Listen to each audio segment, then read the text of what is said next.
uses design thinking and a designer's mindset in the job search process. What we are going to do today is make sure that everyone has an idea about what design thinking is, and also really can walk away with some possible ideas on how to use this going forward. We're all in different stages of the job search process. Some of us may be actually actively job seeking. Some of us may be considering job seeking. Hopefully this will give you, you'll be able to walk away with some possible ideas and some ways to kind of prototype and move forward and build forward in the job search process. So first, I'm going to start off just to introduce myself. My name is Laura Yeager McFadden. I am a 2005 graduate of Denison, and I am currently the Associate Director of Alumni Career Programs within the Knowlton Center for Career Exploration. So my job is really to design programs that help alumni move forward into careers that are exciting and that help them move further in their life. So hopefully this will be one program for you guys. All right, hang on.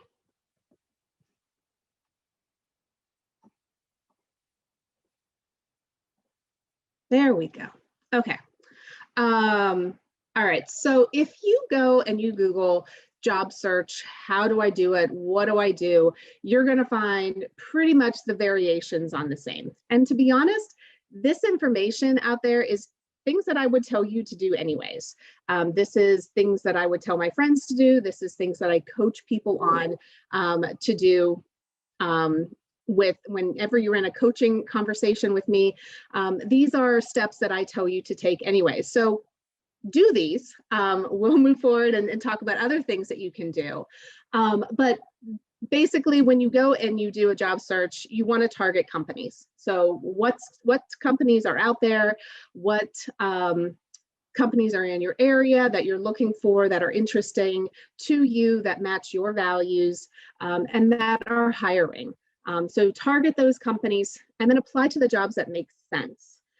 Recruiters can see what jobs you're applying to, so you don't want to apply to every single job that Amazon has out there if they're one of your target companies. You want to apply to jobs that make sense. So if you're interested in marketing and communication roles, you want to kind of keep with that general theme. If you are applying to jobs that are kind of all over the place, then a recruiter is going to be a little bit suspicious of that. And then you want to make sure that you're tailoring your resume, tailoring your message, tailoring your cover letter so that it directly communicates the type of skills, ability, and knowledge that you have that directly corresponds to the job. Then you're going to network. You're going to reach out to the recruiter, let them know that you applied. You're going to network with any peers that you have in the company, or make peers in the company. Find them, reach out to them, ask them about their careers. Find the hiring manager. All this stuff you can go and do within LinkedIn and network your way kind of threefold in the company. Let your trusted network know. If you are in the job search, let your trusted network know. They may have companies that you haven't targeted. They may also have ideas of roles that would be good for you and can definitely let you know. Then rinse and repeat. Basically, this is the job search process. There's a problem with this. And the problem is I've done this too, is that we pull out our trusty laptop, we sit down in our chair, and we sit there. And we search, and we apply, and we wait. Maybe we go back, we search, we apply to another job, and we wait some more. And then maybe we get an interview, and then we get rejected, or maybe there's no response. Then we do this again. And all we're doing is we're sitting in front of our laptop or our trusty iPhone and with our apps out and just constantly on the just apply wheel and looking and searching for jobs. And while we're doing this, we're getting frustrated, we're getting worried, we're getting sad, we're getting mad, we're getting confused, and worst of all, we may even be questioning our own value and what we can bring. And I've been on this loop, and it is not a fun place to be.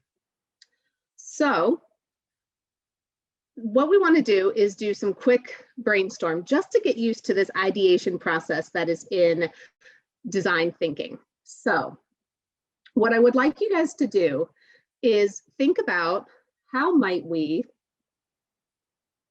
get off this just apply wheel.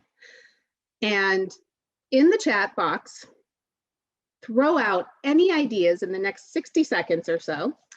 Throw out any idea. Doesn't matter if it's great, silly, crazy, wonderful. Throw out any idea that you can on how else you might go about finding other jobs. How might you go about, other than just sitting in front of your computer and just applying to jobs, how might you get off the just applied wheel and find your next opportunity? So doesn't matter, type it into the chat box. Make sure you're to everyone and type it in. So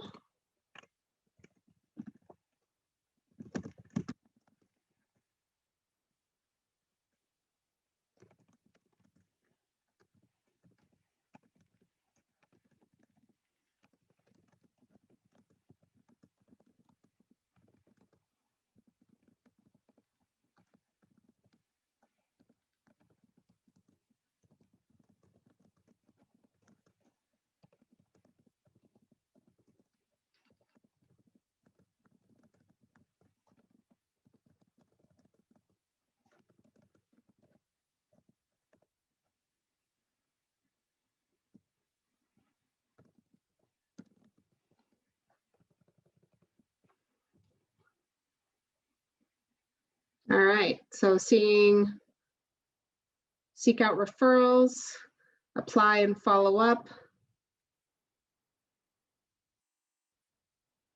target companies where you know someone,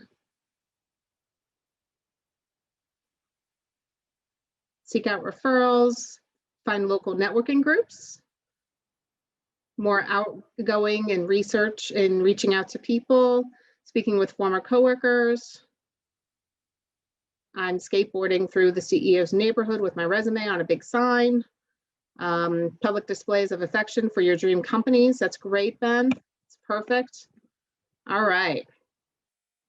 See, ideation can be fun. You just throw things out there, no judgment, just throw ideas out there. You don't get to judge them because they're just ideas. All right, so thank you, everyone. All right.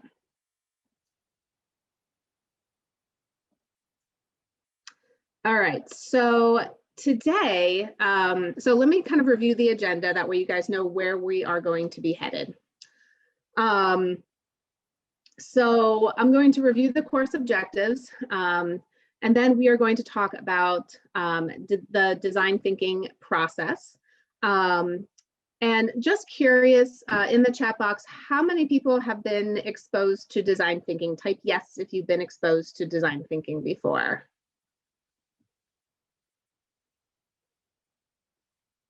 Sydney, yes. Kate, yes. Anna, somewhat. Awesome. Oh, hi, Anna. Bennett, yes. Ben, kinda.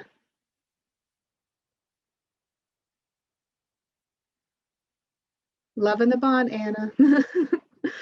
All right. So then we are going to learn about designer mindset. So really thinking about what the what the mindset is of a designer, and making sure that we have the framework of a designer and making sure that we have our minds set up in the right place. Because again, if you can control your mind, if you can kind of control your thought process, you can really make sure that you are building forward. And that is what designers do. They build forward in the process, despite the fact that it's called design thinking. They don't sit in a room and just think and ponder and just, you know, twiddle their thumbs. They actually tinker, they do things, they build prototypes, they get out, they get feedback, they do things, they keep this momentum to build forward. And that is a lot of times what I feel is missing in the job search process, is that we just kind of sit behind the computer and we're just waiting. And I feel like a lot of times if you can get into action and kind of get this build forward momentum, you actually feel like you're moving forward, you feel like you're making progress, and at the same time you actually are, because you're getting forward and making a lot more of those connections that you need to be making. I keep pushing the wrong buttons, I apologize. Okay, so objectives. So we are going to review the 5 mindsets of a designer and talk about how to apply them in the job search process. So I'll talk about, you know, what the definition is, and they're things that you know, the words that you know. So I'll give you a basic definition, but then we'll talk about examples on how you actually apply it in the job search process and what it might actually look like to have that mindset in the job search process. We'll also talk about reframing. So a lot of the times we have common job search problems where we get stuck. And if we can reframe the problem, 1, we make sure that we're focusing on the right problem. And 2, we make sure we're focusing on a problem that we can actually solve, that we can actually take action on. Then we can actually move forward on that. So reframing some problems, you know, if you have the problem that maybe you've been laid off for a year, or you have gaps in your employment, those are problems we can't quite solve because they've happened in the past. I can't quite solve that I've been laid off for a year or that I have several gaps in my employment. However, I can take action on problems and in how I'm structuring my resume, how I'm presenting myself to employers, and how I'm even framing those gaps to employers. So again, you're focusing on the right problem and how you can frame those up to employers. And then we also are going to talk about building. And my goal for you guys today is for you guys to walk out with a really good idea of your values and some really good ideas and some possible ideas that you can go and prototype then and test out. So we are going to try to find new avenues for you guys to go explore through self-reflection, through ideating and collaborating. A lot of the times we kind of get stuck in, well, I was in human resources, so I can only now apply to human resources roles. That's actually not so much the case. We all went to a liberal arts school. We all went to Denison. We all are not most likely doing the thing we majored in. I'm not a psychologist. Sometimes I think I am with my children, but I'm not. My husband is not a history professor. He's in finance. So, I mean, again, we have a skill set that that we've developed in our current roles, and that allows us to be able to explore and take on complementary roles. So figuring out why you like marketing, or figuring out why you like human resources, or figuring out why you like higher education allows you then to explore maybe some other types of avenues, and opens up new opportunities for you to explore some new avenues, some new companies, some new industries, and even make some new connections so you can try to have some interesting conversations with some different people. And then we'll talk about empathizing and understanding your value, the skill set that you can bring, and the environments where you can best succeed in. All right, so design thinking. So design thinking, basically, we have 5 steps. And the key around this is that it's going to put the user at the center of the process. It's a very human-centered approach to thinking about a design process. So a lot of the times it's used in, product design. So, Apple is trying to figure out the user and what we all want in our next iteration of the iPhone. Probably something bigger with a better camera is what I'm guessing. But again, it's going to put the user in the center of the process. So it really starts with empathizing, and it starts with understanding the user, their needs, and challenging the assumptions. So as a designer, I may have some basic assumptions that I think the user doesn't need this, or no, they never need this. They don't need a loop on the back of their case. They don't need that. But if I challenge that assumption, then I open up new possibilities. And then defining the problem. So really understanding what is the problem that you're trying to solve. And then you can ideate and create really kind of expand and get lots of really interesting ideas that allow you to find new ways to solve things. And the beauty about the ideation stage is that there's no judgment. You can be as silly, you can be as creative, you can be, and you want it kind of to be rapid as well. So you kind of skip the judgment phase of ideation, because a lot of the times we kind of hold ourselves back. I could never do that, or no, that wouldn't work because of X, Y, and Z. So you really kind of want it to be rapid. You want it to be very exploratory. Then you want to be able to prototype things. You want to put things together quickly, get it out to the user so that they can test it out and give you feedback. The idea here is that if that prototype fails, you want it to fail quickly. You don't want to spend a lot of time putting together this beautiful prototype that you spent hours, years designing, only to have it fail once it gets into the hands of the user. You want it to fail quickly, and you don't want to spend a lot of time on it. So you want that feedback very quickly from your user. So, and also it's a non-linear process. So you can jump from the testing phase, you can jump back to the ideating phase, you can go and define it better. So it's a very non-linear process. So even though it is 5 steps, it is a non-linear process. So let me give you an example of this in kind of product design. So GE, we know this is an MRI machine. If you've ever had an MRI, it is in typically the bowels of a hospital. I know they've made some improvements. I know definitely they've made improvements even for adults, but it is typically in the bowels of a hospital. Typically not, it's a loud machine. You have to hold very still, so they can get the imaging that they need. So as an adult, probably have no problem getting in there. Probably don't like it, but probably would have no idea. Now imagine a child getting into that. And so this was the problem that was facing GE.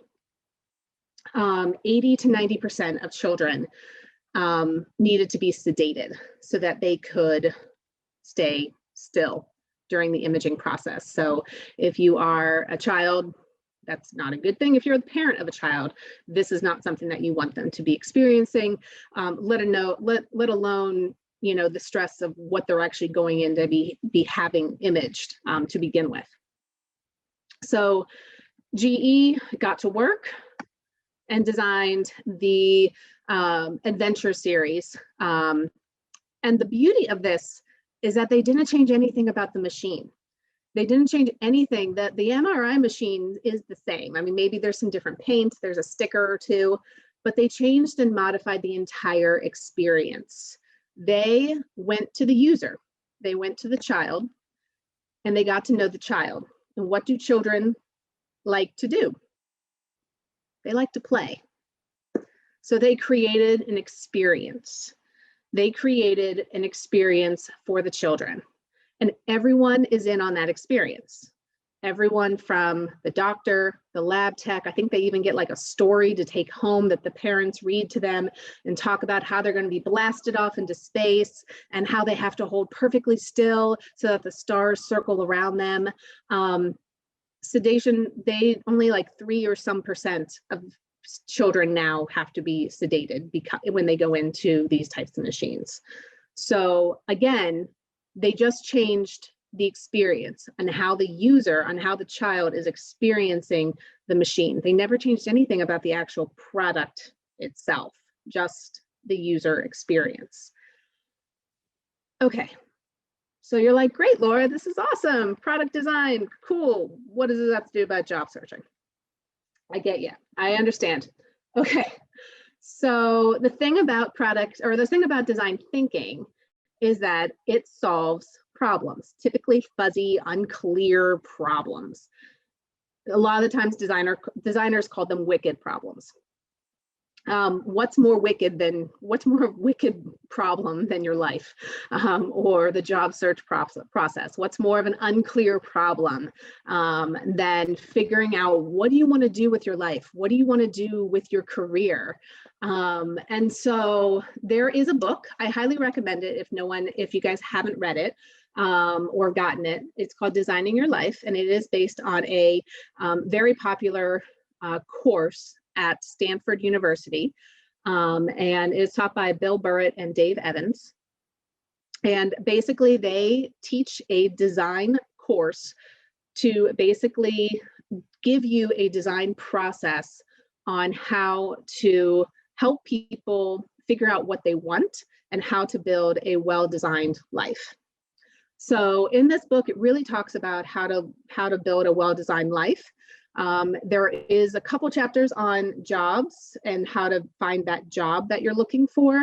And I've incorporated that as well as kind of layered on a couple other things within this training to build this training up for you guys today. And so I wanted to just end this intro here with why you want to use design thinking for your job search. And this is because it's going to focus on you. It's going to keep you as the user of your job, the focus on you. A lot of the times when we're talking to the recruiter and they're like, are you open to relo? And we're not. And we're like, yeah, I'm open to relo. No, don't waste their time. Don't waste your time. Keep the focus on you. Know what you want and keep the focus on you in your job search. Understand that there's no right answer. There's no one right job out there for you. There are multiple jobs that are out there that you can build your way towards to have a very, very well-designed career and a very well-designed job. It helps you reflect and incorporate learnings. A lot of the times I know myself, I'm like, oh gosh, I did horrible in that interview. I don't want to even think about it. All right, you probably need to pause for a second and think, why did I do not so great in that interview? And then figure out, maybe even talk to that recruiter or talk to that hiring manager. Can you give me any feedback?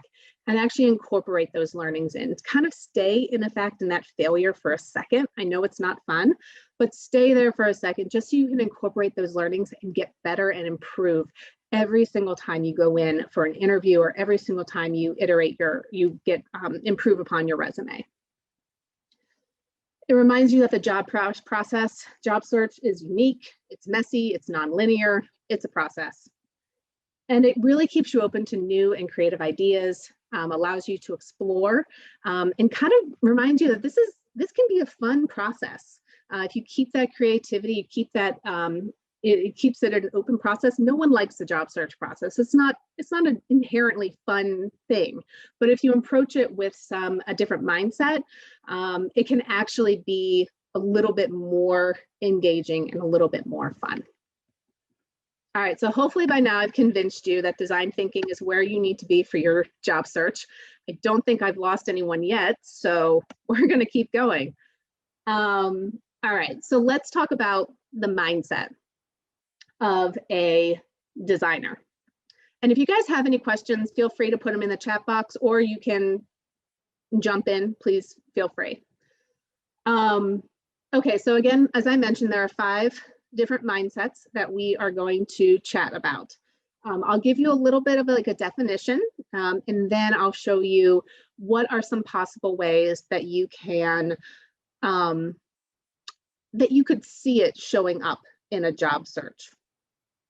So curiosity. So again, this idea of fun, this idea of it makes everything new, that kid asking why is the sky blue? Why is this? Why is that? It invites curiosity, it makes everything new, keeps things open to exploration, and really allows you to see opportunities everywhere.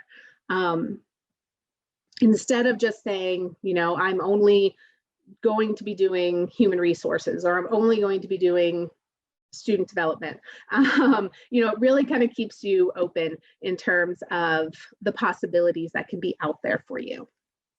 So what might this look like? What might curiosity look like in the job search process? Finding out what companies and industries are hiring. So LinkedIn publishes a list of companies and companies that are hiring. They also just published the most trending, I think, jobs. Animal groomer, pet groomer is one of the #1 most trending jobs. So if you suddenly had a desire to switch into that, maybe open up your own pet boutique, that is trending right now. People apparently got a ton of dogs last year, now want to pamper and get their dogs haircuts. So that apparently is trending. But again, just knowing what companies, what industries, what roles are kind of coming up, and a lot of this information you can get on LinkedIn. They have some really good information out there. And just being curious, why is this happening? We all know Amazon is hiring. We all know that I'm the reason why. We all know that we're probably all the reason why, to be honest. But just understanding, you know, why are certain things, why are certain industries hiring right now? What could be the opportunities for you? Even if you're not into logistics, those companies still have other types of roles that are open that they'll need to staff up. If they hire truck drivers and if they hire transportation logistics people, they still need to typically ramp up other ends of their businesses so that they can bounce everything out, because obviously they, you know, an increase over here may mean an increase over here in terms of the amount of work and volume that's going on. So just knowing what's going on and just being curious and asking yourself why and what are some opportunities that are out there for you. Research emerging technologies and trends. So for example, one of my friends just got a job or recently got a job at a startup company in Columbus called Loop Returns. And they are a startup company who is trying to revolutionize the returns process for online companies and make it very easy to make retail returns a much easier process so that the company does not lose money on that return. So if I bought this jean jacket and it was too small, I could go return it. I might just get money back. Instead, they just want me to get a new size. So how can they make that? How can they make that still into a profit or how can they make sure that the company doesn't lose money? So interesting things like that, because you got to think we all were buying things online. We're still buying things online. What are the new emerging trends that are coming up? What are the new interesting startups that are coming up? And just being curious and asking yourself, does this create any opportunity for me? Could there be some opportunity in this for me? Follow companies on LinkedIn. I will tell you, recruiters love people that follow them on LinkedIn, especially if they are sourcing candidates, if they are actively recruiting candidates and actively looking for candidates. If they see that if you hit their profile of someone that they want to reach out to and you are following their company, that makes you more likely for them to reach out to you. So definitely follow them. That means that they come up on your news feed. You can find out more information about them much easier, and that way you continue to can get information on them. And then have conversations. We talked about that. You guys were totally spot on with having conversations about people. Have conversations about their career. Be curious about their careers before you turn it into a conversation about you. You can easily, once you develop that relationship, you can easily turn those conversations into a recruiting conversation, but once you develop that relationship with them. And you can easily turn it into a recruiting conversation by just saying, hey, the more I learn about this company, the more I become excited. How could someone like me, how could someone like me come on to a company like this? How could someone like me get a job here? That easily switches the conversation into a recruiting mode. But again, you need to make sure that you build up that relationship because you need to give them time. A lot of times those conversations, and if you've built up that relationship, they're going to naturally turn into recruiting conversations on their own. All right, so in the chat box, go ahead and put in what resonated with you. How might you apply curiosity in your own job search process? So type in, anything that I mentioned or any other ideas that you may have on how you could apply curiosity in the job search process.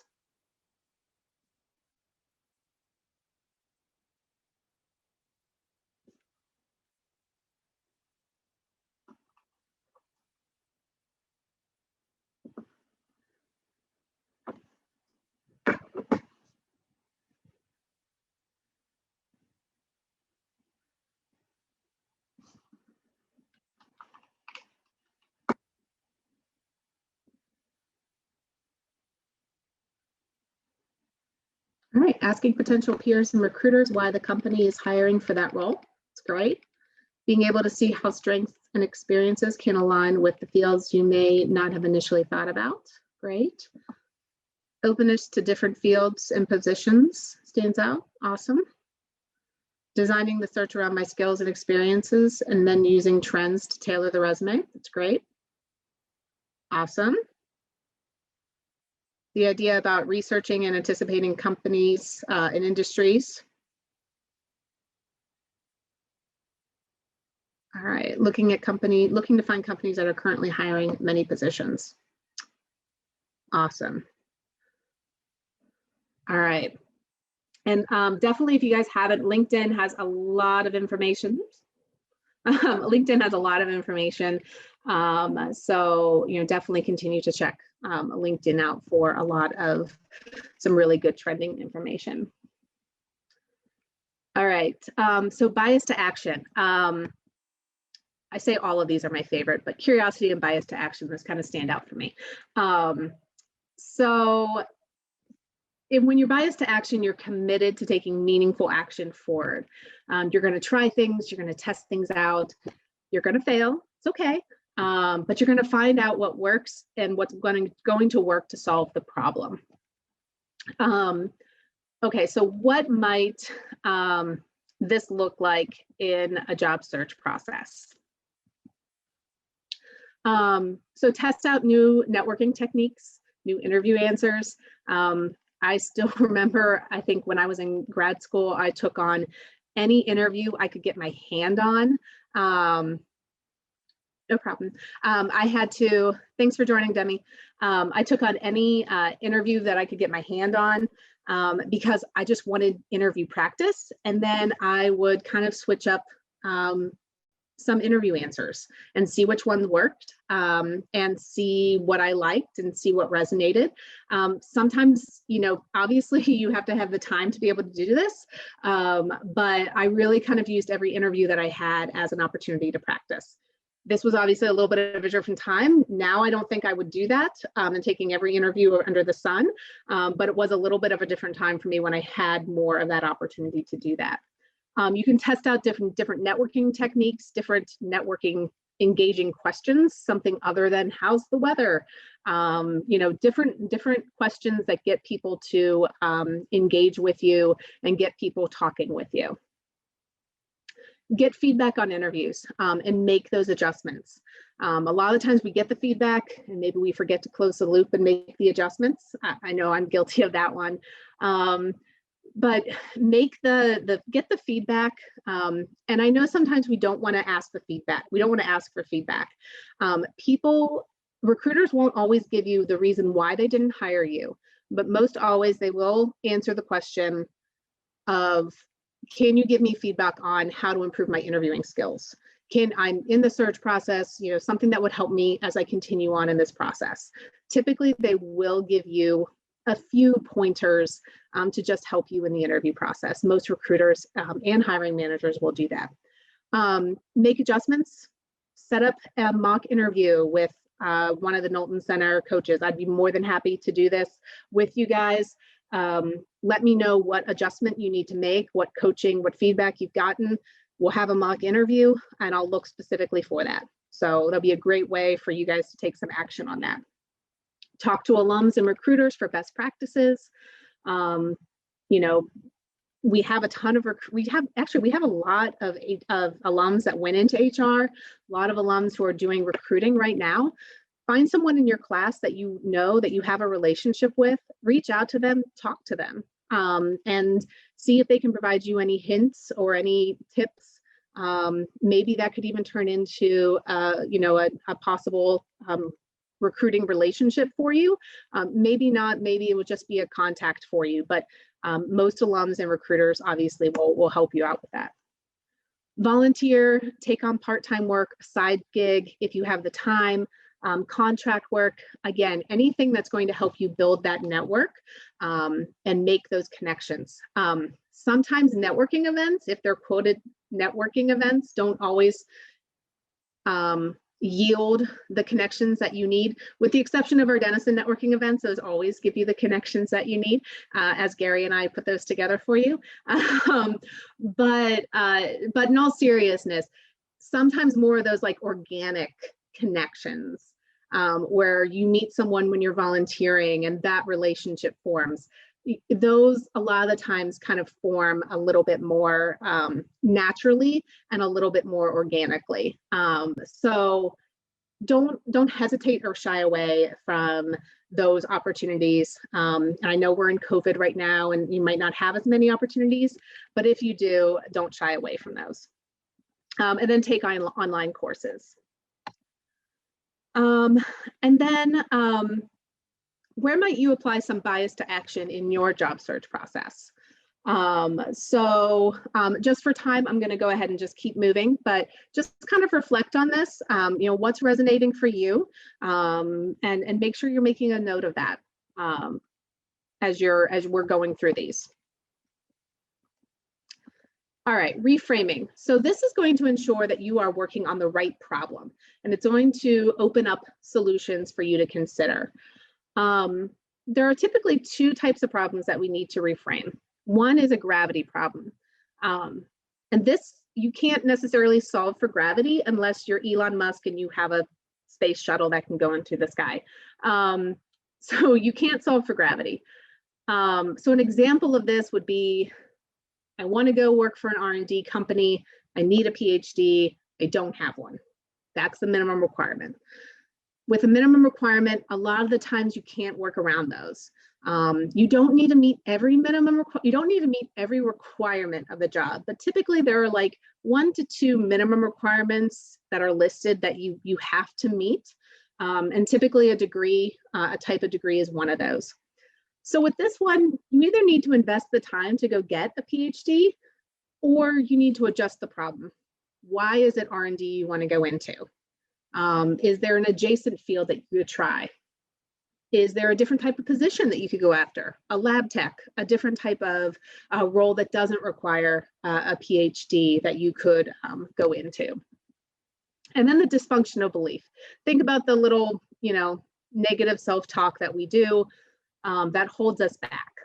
And these are things that we just need to find a way to reframe so that we don't get stuck with them.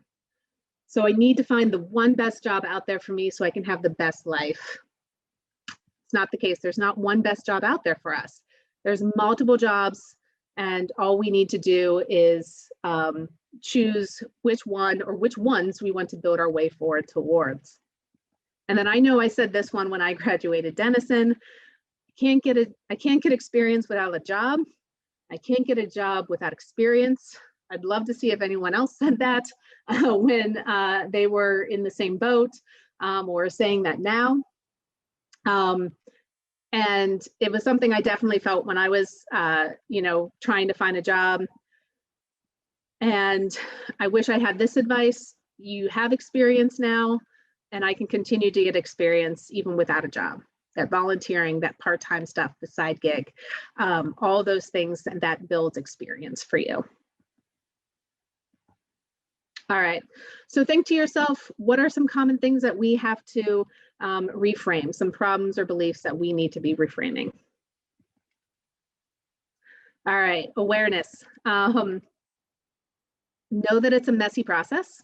You're going to take steps forward, take steps back.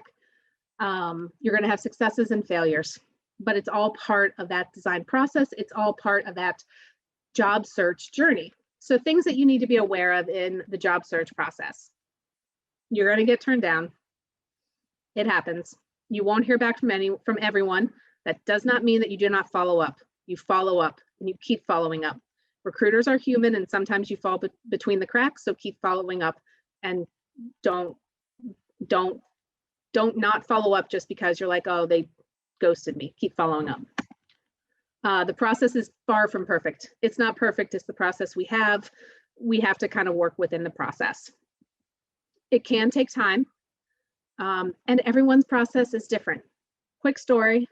When I was applying for a job to move from Findlay, Ohio to Columbus, Ohio, so in my view, I could start my life with my husband. I had applied for over 60 jobs. I found this one company. I was so excited to apply for them. They had an HR job. So excited to apply for them. They were like a top-rated employer in the Columbus area. They also had a finance job. So I just told my husband, hey, you should apply. He did. We both interviewed on the same day. He got the job. I never heard back, despite following up. Despite him following up too, once he started with the company. He applied to one job. I applied to 60 plus. He got the job. I did not hear back from the company at all. I eventually found an amazing job. It was great. Everything worked out. But everyone's process is different. Everyone's process is completely different.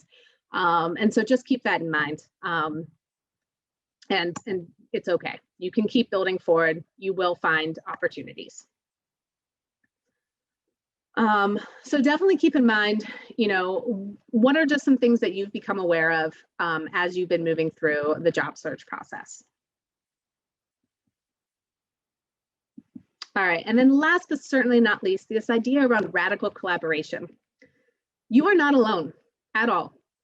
Design is a collaborative process, and all you need to do is ask for help and ask the right questions. So you have all these people around you. You got your friends, your family, your Denison alumni, you got faculty, staff, you even have the hiring managers, recruiters, and possible peers at the companies you're applying for. You have LinkedIn contacts, all those contacts that you've made that are just sitting out there that could be possible more connections for you. You have everyone on this call that could possibly be a connection for you. And then you have those random people that are just out there. The random person that you used to see at Starbucks all the time. The people that you used to, pass because your commute was the exact same. These are all people that you can make connections with. And I know sometimes people don't want to collaborate or don't want to ask for help. Think of it as asking for directions. You have no problem for asking for directions if you need directions to a restaurant. All you're doing is asking for directions to a great career, a great job. So that's all you're doing. So think about who you might engage. Who haven't you asked? Who haven't you thought about asking for a little bit of advice, a little bit about their career? Who is someone that you haven't reached out to yet? Okay, so we've talked about mindsets. We have our 5 mindsets: curiosity, bias to action, awareness, radical collaboration, and of course I've blanked on the other one, but that's okay. There are 5. But so now we're going to talk about how we're going to build forward. And we're actually going to practice a little bit on using the design thinking process in the job search process. Now, all 5 steps are very important. However, I'm taking 2 out for the sake of time. We'll see what I get in 10 minutes. But for the sake of time, I am going to take 2 out. So I do want to emphasize, though, defining your problem definitely is something that I highly encourage you to do. Okay, so empathize. Again, this is really understanding you as the user of your job. So what I want you to do on a, when that happens, on a blank sheet of paper, I want you to kind of jot down a few things, some answers to some questions. And I'll show you my example. So I'm not asking you guys to do anything that I haven't done. So I will show you my examples. Please don't judge my examples. Please go ahead and, think about, what do you want most out of work? And you can come back to this and continue to iterate on this and continue to think about this. But just for right now, what kind of comes up what do you kind of come up with when you think about what do you want most out of work, and what do you enjoy and excel at doing? And again, I'll show you my example in just a second. So that's your work. And then you have your life, because obviously we don't exist in the bubble at work. So think about your life. What's most important to you? What do you value most at this time in life, or in the near future? What do you want to have in the near future? So here's my example. So for work, what do I want most? I want to make an impact. I want to add value. I like freedom and flexibility. That's something I definitely discovered this past year. I like to be rewarded and recognized. I like to help others. I'm very high achievement focused. I love learning and growing. I love that development focus for myself and for others. And I love being creative. Prezi, love Prezi right now. And then enjoy and excel. These are the things I came up with when I was doing this. I love coaching. I love building the relationships, communication, and strategy. And again, I'm not writing ton out. I'm just writing very quickly. I'm writing, abbreviated. This is for me. This is not me. I'm showing it to you guys, but this is for me. This is, and I'm writing shorthand, so it doesn't have to be pretty and all designed. And then life. What's important to me: family, health, friends, comfort. My idea is I want to live comfortably. I don't need an extravagant lifestyle, but I want to go on vacations when we can. I want to go and enroll my kids in soccer when we can. And I want to make a difference and an impact. What do I value? Time with family, dinners, kids' activity. We're entering this time in life when I've signed my kids up for activities and I'm regretting that. I value good work. I want to do good work. I value vacation and exercise. To me now, exercise is just part of my day. It just has to be, because that's my stress management. So that's my example. So I want to make sure that you guys have a couple ideas, a couple words jotted down for each of these questions as we move forward throughout this process. Okay? Any questions or anything that anyone has right now? Or if there's, I'll just pause for a second. I don't see anything coming into the chat, so I think we're okay. Okay. All right, now we have you. Now I'm going to take you guys into work because you are going to be going into work.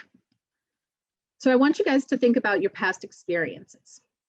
I want you to think about your past roles before we get into where we're going to go for our future selves. So list out your roles, and you don't have to do this now because unfortunately we don't have time, but Think about your past roles. What did you like and what didn't you like about them? And that's, as I said, I didn't ask you guys to do anything I haven't done. So I have my examples. I was a hostess when I was 15 years old. Here's what I liked. I don't know if you guys can all see that, but I liked the puzzle of it. It was fun to kind of figure out where people went. I liked the repeat customers, but I didn't like that I didn't get tips, the smoking, the smell, and it was very repetitive. And I was a sales associate. I liked the songs. I did not like being in a mall. Then I stayed at the mall, was a key holder at Hat World. I liked the responsibility because I had a key. I got to open and close the store, which was awesome. I got to put the money in the bank. I didn't put that one down. I got to put the money in the bank. That was fun. I hated the hats. I hate hats. I don't really like hats. And it was a coffin. It was like a very close. If you've ever been in a Hat World store, it's very tight. It's very, very small. I'm a claustrophobic, so it wasn't a good thing for me. Then came to Denison, was an annual fund caller. I liked alumni. I liked the info on alumni. I wasn't good at the ask, and I didn't like working nights. Autism tutor, then a tour guide, then a senior interviewer. So you can kind of see, again, I'm keeping with the theme. What did I like? What didn't I like? Now, what I noticed when I was doing this is that you see where for senior interviewer, I have team. And as a tour guide, I also have new people. And as you notice, as I go down a little bit more, I was also a senior researcher for the psych department. I really like this camaraderie. Awesome, yeah. Annual fund callers, yay. I was also really like this camaraderie with other researchers. Front desk, I was a graduate associate at Ohio State. Again, I like this team. So what I didn't do in my values, I didn't have this high collaboration. So by doing this exercise, I would actually go back to my work values and make sure that I put team and collaboration on there. Because that, after I did this exercise, I noticed that this is something that's important to me. And I could probably draw out and flesh out a couple other things that are important to me as well. I don't like repetitiveness. So I could even start like a things that I don't like list. So again, moving through my career, again, you can kind of see some of the things that I like, don't like, and then marathon, finish at marathon and then Owens Corning. And again, it's not, I could make this all pretty, but this is just me doing quick and dirty, just quick and easy. What do I like? What don't I like? Just so again, what I can do is I can figure out what's consistent with my work and life values, and then figure out what I need to add and take it over there. All right, so future possibilities. So now we're going to go into the future. Now we're going to kind of do that a little bit more, that curiosity, kind of stretch that a little bit more. So thinking about what companies are hiring, what values are important to them, what knowledge, skills, and experiences are important, what are their needs? So we're not saying that they're the user, but just understanding what are their needs and what problems do they need to have solved.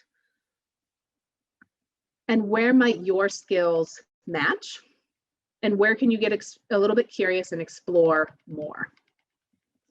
And these are the companies that you need to follow and target. So again, you kind of have, again, you want to make sure that these are the companies that are matching up with your alignment, so flexibility, a company that says, Laura, you need to be in Houston, Texas, 5 days a week, but I'm Columbus based and that's important to me.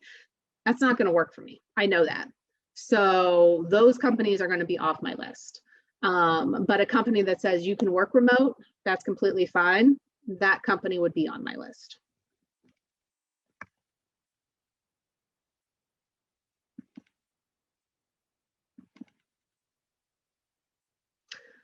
All right. So we are pushing time. So if you guys do need to drop, feel free. But we won't break out since I am late on time, and I do apologize. And we can talk about how we can move forward with this if you guys are interested. But I want to talk about how you guys can kind of finish out this process and kind of continue to move forward in this process. All right, so now that you have your values, you know what companies, what you like, what you don't like, you know where you need to focus in terms of maybe even some companies that you're interested in. You can kind of start to generate some ideas. Maybe you want to, and depending on maybe what problem you're trying to solve, maybe you want to figure out where you want to switch your career. Maybe you just want to figure out what type of, new job you should go after.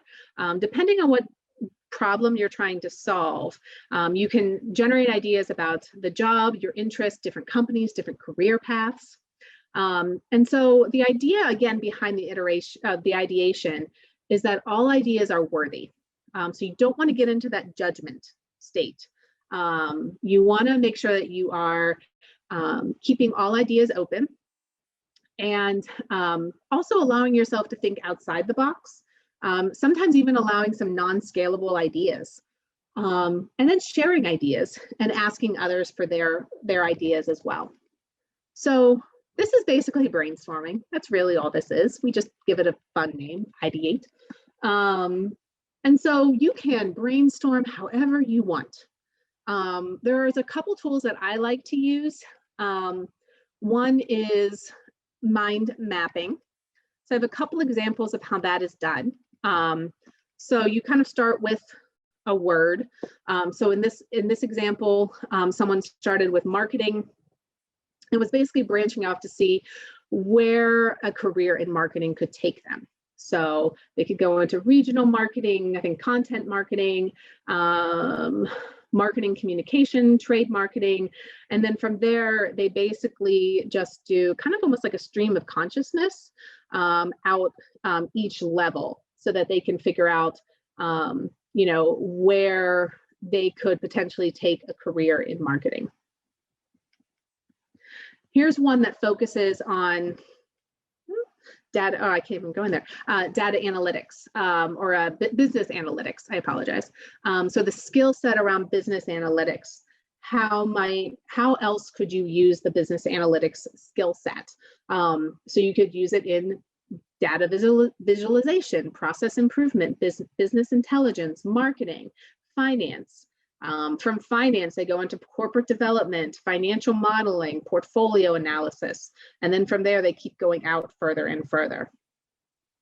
I did one of my own. I just mapped myself. I know, it's beautiful. Again, not a lovely drawing. All right, so I have me in the center, and what I was just really trying to do was figure out where could I combine my career and my interests a little bit more. So I have my career side, this work side, where I've been in HR and I've been in coaching. And then I have a lot of interests where I have a lot of things in reading and leadership and baking and writing. And then a bunch of strengths that I put down here as well. And then I ran out of paper, so I didn't keep going. And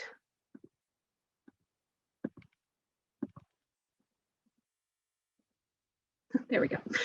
And so this was really just to kind of show you there's lots of different ways to kind of brainstorm, and it's really up to you. There's no right or wrong way to do this.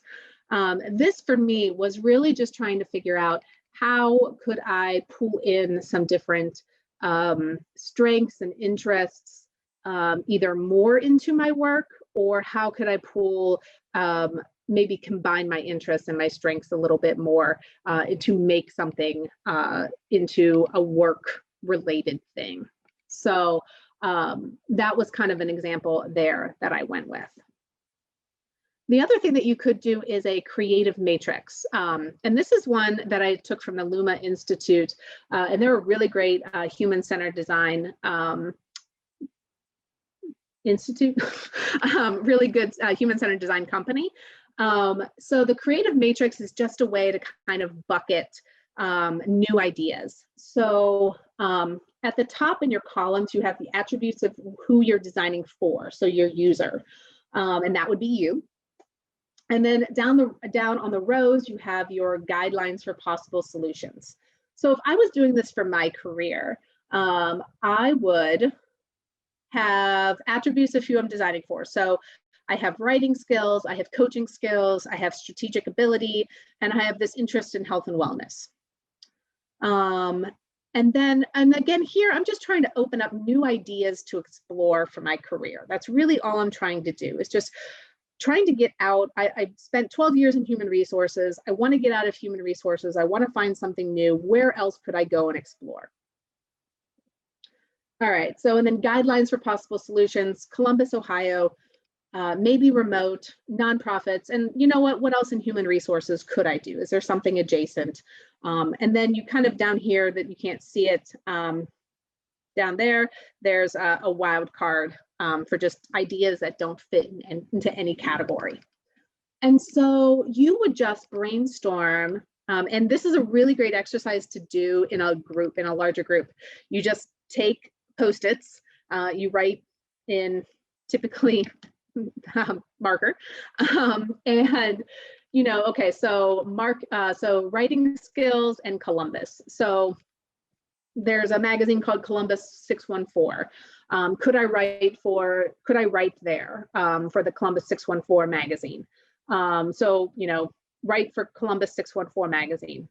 I'd put that Post-it note in that square up there. Writing skills remote. Could I start my own blog?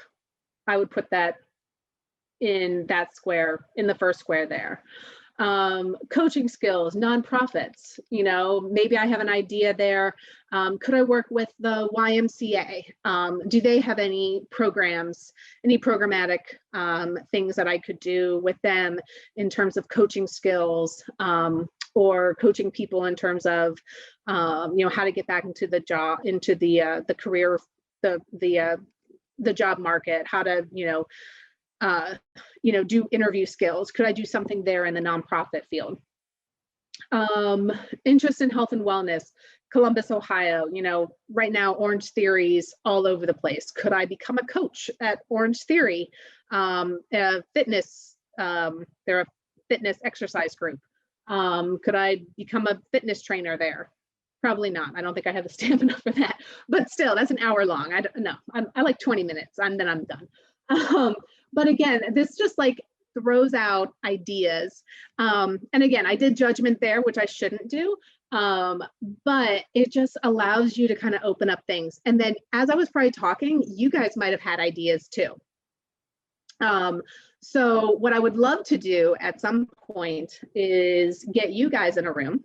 And this is what I'd like to do, maybe in one of our smaller sessions, if you guys are open to it, is have you guys create your own creative matrix, and work together to just open up new ideas and new avenues for you guys to explore, and see what ideas you guys have for each other. Because again, that getting used to that collaboration with each other, I think can be really beneficial. So unfortunately, we don't have time for that today, but I do think that I'd love to continue some conversations with you guys, either one-on-one or as part of some larger sessions with you guys. Okay. All right, so those are just some tools that you guys can use. And again, there's no right or wrong way to ideate, to brainstorm. Again, it's just brainstorming. But I do, again, think asking others is a really key thing to do, because we don't have all the answers. So definitely ask others for their opinions. All right. So what do you do after you have all these ideas? So you pick a few. That's all. You just pick a few and you figure out which ones you're a little bit more interested in than others, and you try it. Figuring out a way to try it. And how might you try it out? So you could try it out by volunteering, the side gig, the short-term work.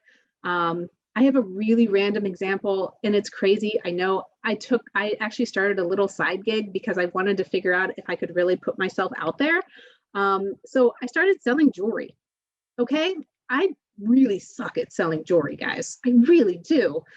I am not a salesperson, but what I'm learning from the process is that I can actually put myself out there. I've actually gotten better at posting things on Wiser, gotten better at posting things on LinkedIn, because I post things now on my social media group now, which means that if I want to go and I want to try to do a side gig in coaching, I can actually go and put myself out there. And it's all because I started selling jewelry. It's kind of weird, I know, but it was like this weird little thing that I did, and I took a little bit of a risk. And so all this stuff that I'm telling you, like there actually have been some things that I have done that are actually design thinking, that allow you to try out some things without actually taking a big risk. And that short-term work, those volunteering, the side work, the side gigs, those are short-term things that you can easily just try out to see how things work. Join and connect in professional associations, community organizations. I know we're all zoomed out. I understand that. Hopefully, you know, as things are getting better and things start to opening up, there'll be more opportunities for us to connect in person. But try not to shy away too much from the opportunity to connect with people, because again, I really do think that those are, you know, good opportunities for you to connect with people in meaningful ways. And then start the prototyping conversations. They're networking, yes, but the prototyping conversations really is just networking, getting curious, talk to the people that you're genuinely interested in meeting. Go to get the story, don't go to get the job, go to get their story. And if you, I can't remember who says this, but I heard this from an alum. I think I heard this from like third hand or something, but one of our alums says this: if you ask them about their career, you'll get the job. If you ask about the job, you'll get advice or something. You'll get like, it's like if you go and you actually ask and you're genuinely interested in their career, a lot of the times it's going to naturally evolve into a recruiting conversation, because they're going to be interested in you. And if once you've developed that relationship with them, and if it hasn't progressed into a recruiting conversation, then you can easily flip it into one by just saying, how I'm really interested in this company. How might someone like me, you know, get a job here? And then they can either put you in contact with someone, or they can flip it into that conversation. So the moral of the story is, yes, you do need to apply to jobs. You can't get away from not applying to jobs and actually sitting in front of the computer and actually applying. The point I want to make is that make your values work for you to go for quality, not quantity, and make your searches work for you too. Set up search alerts, set up automatic things that actually alert you, so you don't have to be sitting there and investing all that time digging and digging and digging. But you can actually sit there and invest time in having the conversations, in volunteering, in short-term work, in joining community associations, and actually spend more time in the prototyping phase and actually building forward in that, versus just sitting in front of the computer applying. Okay, you may still be sitting in front of the computer doing Zoom, but you're not applying. So we'll make that distinction. But again, you do need to still apply, but you do need to make sure that you are, again, actively building forward.